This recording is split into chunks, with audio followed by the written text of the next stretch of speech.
Vitality definitely just has. Ooh. So it is a Barat's double jungle. Unless it's a Paquito jungle. Or Paquito jungle. Or Paquito jungle. I kind of feel like maybe better for the Paquito to go to jungle because I feel like, honestly, both win the lane against Lapu. It's just that I think Paquito has more burst damage to secure the Turtle/Lord. And we saw that on last day of groups. We saw the Paquito jungle come in as well. So I feel like we want to balance it out, maybe a CEO.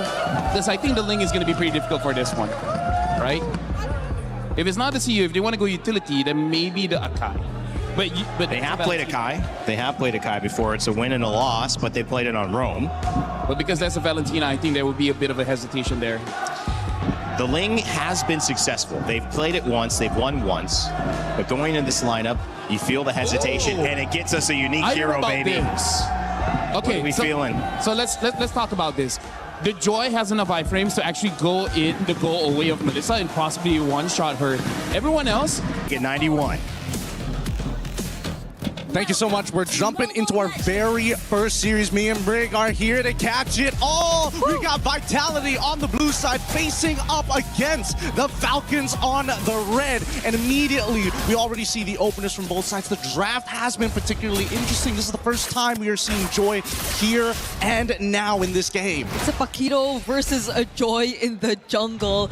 Never really expecting a new rivalry to come out again now that we're in the knockouts. But hey, it's MSC. It's always been surprises everywhere. But at least for Vitality, they've gotten one of their very good comfort picks, which is the Melissa on Eman again. And that's the thing, right? Lafel was mentioning just now that Joy does have enough iframes to actually not only close the distance, but actually deal some damage despite the go away from me. So at this stage, we're trying to see whether or not Falcons, they built a lineup where, hey, as much as we want Super Marco to win the lane, there are other aspects of the game that we cannot let drop or slip.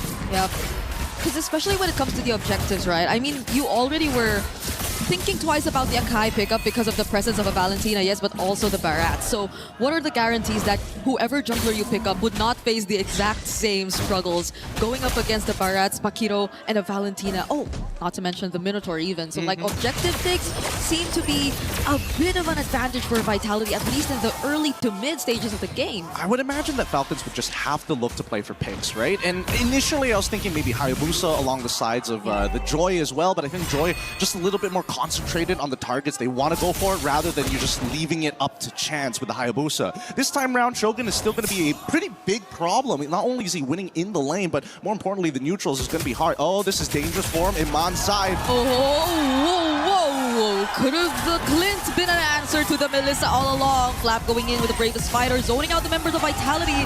Kyle secures the objective, a flicker from Finn, but Flap still picks up first blood. The tone as well, coming in from Shogun. Doesn't land the stun onto anyone, and now he's looking like the next target. The taunt catches up, and now Falcons are trying to chase him down. Moreno still goes in.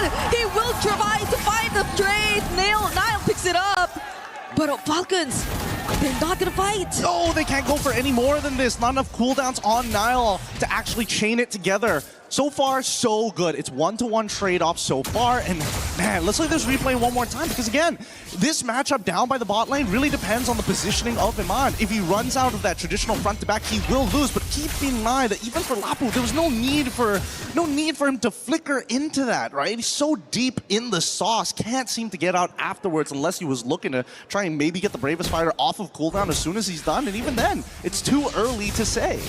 I guess it really just was down to Falcons wanting to secure the snowball. It was kind of brought up in the panel earlier on too that the mid-game might seem a bit of a struggle for them considering the lineup that they've built.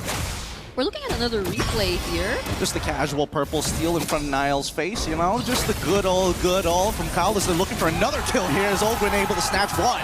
No way, the damage from Super Marco is insane! Finn goes down next and Kyle catches up onto Moreno. There goes Eman trying to save his teammate. And he successfully does! Oh. But the Abyssal Arrow from Haji doesn't let him get away, Eman! There are 4 members of Falcons here down bot, doesn't have to go away anymore!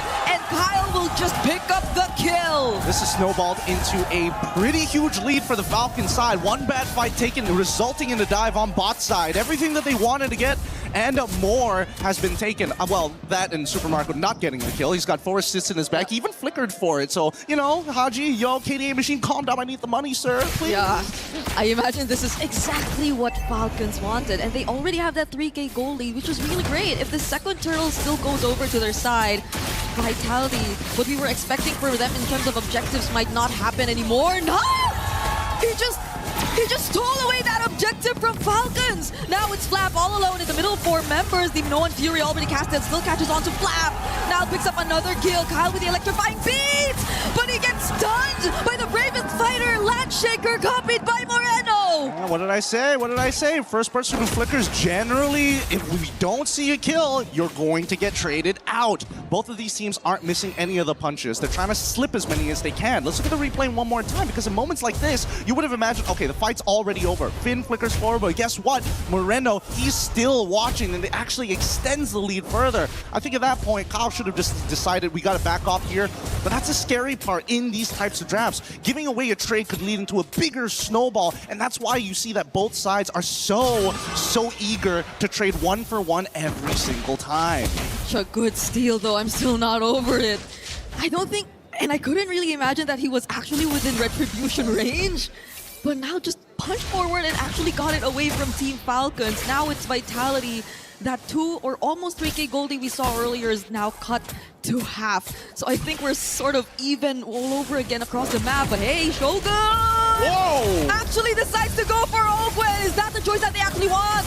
The Random Triad copied as well, so they get to take at least the 1-for-1. Kyle catches up though, now not looking in a great position. Does he get to sustain his way out of it? It's a no! Falcons chased him down. Yeah, once again, pretty difficult choice there. I think Niall even recognized that if he tried to go back into the get away from me boundary of Iman, it might have led into him getting killed as well. So this is probably the best option, but the arrow hits once more. And Haji, making sure that he is the KDA machine, continues to follow as programmed.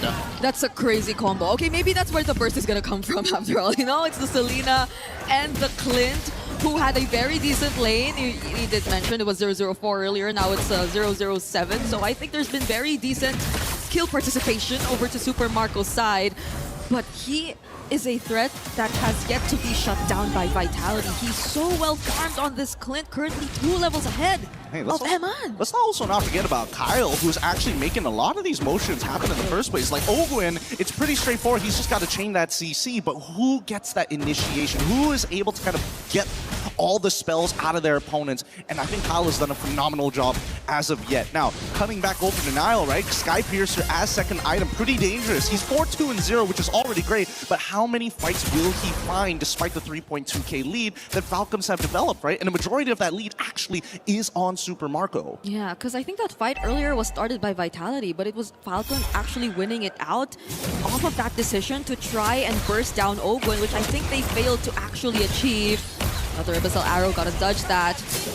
And Finn seems to be having a much harder time right now dealing with the damage and tanking the front lines for Team Vitality at this point. There's also so much range, honestly, over on Falcon's side, which I think is going to be a problem if Vitality just really want to deal with the more front-to-back approach of landing these team fights. Only naturally. I think that Vitality, it's Iman, right? He is going to be the key to make this game open wide. Oh, Sogo? It's haunted just a bit. Not gonna really be the target for Falcons just now, though. They just stole away that orange buff, and that's all that they wanted. Yeah, no, this is actually a perfect coming in from Falcons, right? There's no need to try and impose your lead on your opponent, especially when it's within the 2.9 to 3k, right? It's very deceiving for most people. You would imagine that everybody is rich. No, it's not everybody is rich. It's Super Marco and Kyle who's kind of rich, and even then, it's really just Super Marco. So as long as Vitality take Marco out of the question, then maybe they have an opportunity, but Falcons isn't going to let it go for free. So now watch the motions on the map, right? Vitality start from their side of the orange, and they're going to do the sweeping motion towards the top side after they correct bottom, right? When you have control over one sector of your map, you got to make sure you set up those waves. Yeah. Right now, at least, Falcons, though, will have a clear idea of where Vitality is coming from. It's a very difficult task to find Super Marco, but there are ways that Vitality can actually pick him off. But Falcons are already grouped up. There goes Flap, already trying to zone. Wrath of Pride already committed as well, but the electrifying beats are dealing too much. But you know what, Yuri? The Daytona's welcome. Yup. A 4-man knockup coming in from Vitality. Kyle finds Shogun, but that's going to be an exchange of his life. Oh, man. Oh, gets hit by the arrow as well. They're going to get one more for this. Finn in trouble. Yup, has a heal. Oh. He will be saved, though.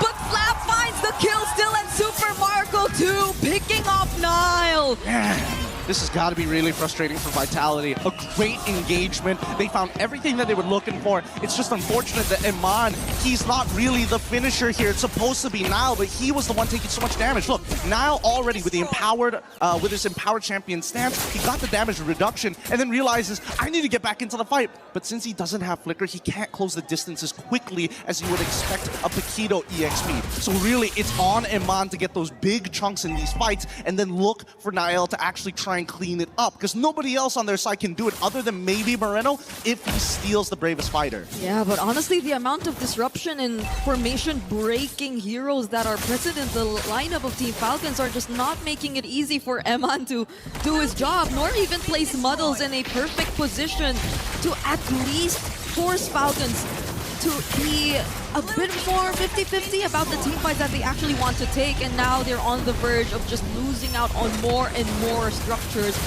That's a conceal play by Oakwood here. Doesn't have the Oh my flicker. god. The arrow all over again! Oh my and the god. burst from Super Marco! Oh, that was just... It was just one hit away from going down, and that was Finn! This is too much. This is too much for them to handle. As much as Iman is great at sieging on this Melissa, so far this Clint is doing double the work, not only chunking out key members from Vitality's side, but a raw amount of burst. Interesting, Flap making a blind read there, trying to open up this one part of the bush, but watch it every single time. If they can just get a little bit more space after the muddles, they can almost guarantee that inhibitor turret. Yeah, he didn't have the flicker there too, so it was just probably them really wanting to zone away Team Vitality further from being able to defend that turret, but nonetheless, at least for Vitality now, they're still holding on to their base turret. It's an 8k gold lead that we're looking at right now, though. I think being able to come back from this kind of situation really requires for Eman to get as much farm as he should. But now that Falcons, especially with the Selena, are taking full control of the map, it's looking like a very difficult task at this point. Well, I think it's a good time to play good and bads here, right? Because truth be told, the best situation possible for Vitality is if they wait 2 Lords, and then they should be able to even out in terms of the gold. If not, they have to get at least steal away 1 Lord and somehow get a complete wipeout on Falcons. 4 out of the 5 would also be ideal, majorly to get that shutdown. That shutdown going on Haji, but so far I don't think Haji's been really out of position, right? He's been throwing these arrows from so far back, and it's difficult for Vitality, especially when they are the ones on the defense. Yeah, this Selena is a hero that I really expected to be contested between these two, and whoever seems to be getting his hands on this hero is just able to apply so much pressure against the opponents. But Vitality, you're looking at them right now, they're still showing up, trying to get position around this objective. Oof. I was looking at that arrow. Yeah, but we've got a slow push down on that bot side, and Niall is already trying to correct that top side. It's going to be back into a neutral state. Same goes for mid, so Falcons will not waste any time. They're going to set that up on a hard push down by mid lane. But somebody's got to correct that bot side at some point. Owen already using the Wrath of Dryad. Bravest fighter too from Flap. Daytona's welcome though. Gonna be committed onto Owen. They're gonna catch one and they don't have the Wrath of Dryad anymore. Flicker already forced out for Owen. But the Minoan Fury of Finn trying to block off the other members of Falcons. Another knockup coming in from him, but the electrifying beats is dealing a bit too much damage. Look at that off angle. Arrow once again. Haji landed on Eman, but he's being protected so well. Oh my god, they're getting corralled like sheep. Super Marco gets 1. 4 more on the chopping block. Another Bravest fighter from Flap and Super Marco. There's just no one dealing with Super Marco and Kyle in the back lines. Oh my goodness, they've completely ran them into a corner, and now they're going to go for the end game scenario. They should be able to defend this, but Iman, he can only take so much damage. Super Marco still has plenty of vault charges. I think he's about to get 2 more here, but they need to clear this wave out. Okay. Oh my god. They get to clear it. They get to clear it for now, but this is Super Marco and Haji. The range that you have to deal with against these 2 members of Falcons. This is no joke. Vitality, I mean, even that Minoan Fury that you saw from Finn earlier, the most that they could do with it is just prevent Falcons from getting even closer, but they weren't able to deal with the other members who were already looking towards engaging from the backlines. It's just crazy how they're influencing these fights. It's just like it's like a sheepdog corralling sheep. They're just putting them back into the pen every single time. And once they get that back angle, it completely forces Vitality to just say, no, we can't win this fight anymore. We need to keep it front to back as much as we can. And Falcons are the ones who are looking to break that. Not to mention, we should probably drop the bulletproof Marco at this point. He's machine gun Marco, man.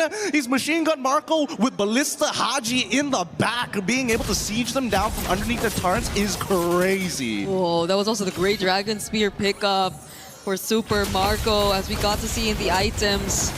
Another arrow landing, and they have a Lord still marching in mid. Eman, how does he actually deal with this? Owen does have the flicker once again. Lord already in the base. Eman, below half HP. It's already within range. Vitality have to deal with it first, but Flap lands the stun on Eman, forcing the go away. Kyle finds the kill onto Finn, and Flap is looking to be in danger right here. There goes Rattle Giant all over